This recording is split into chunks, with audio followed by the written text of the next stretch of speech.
Magandang umaga mga ka-happy hour. Narito ang mga balita para sa MBC TV Network News Update, 9 AM edition. PAOCC, kumpiyansang mahuhubaran ng maskara ang mga boss ng mga ilegal na pogo. Yan ang MBC TV Network News, ni Giselle Ricafort.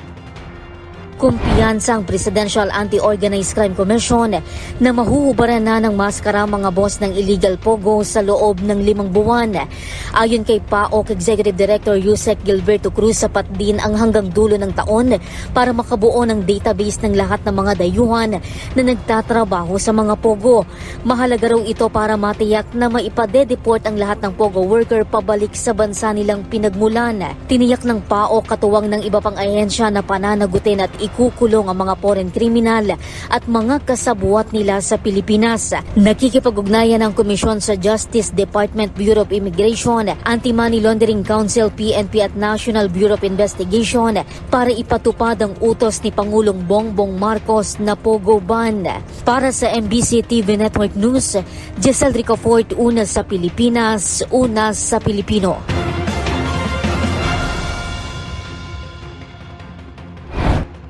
Samantala, 19,000 kabahayan, wala pang supply ng kuryente.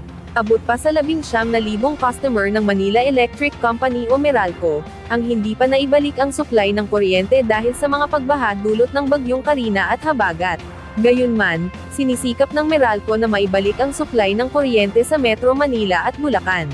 Paliwanag ni Meralco Vice President at Corporate Communications Head at Spokesperson Josel Daryaga, malaking porsyento ng mga hindi pa naibalik na supply ng kuryente ay nakararanas pa ng baha. Target ng Meralco na mapailaw ngayong araw ang mga lugar na huhupa na ang mga pagbaha. At yan ang mga balita para sa MBC TV Network News Update, 9 AM edition. Abangan ang mga susunod na balitaan mamaya, para sa 10 AM edition.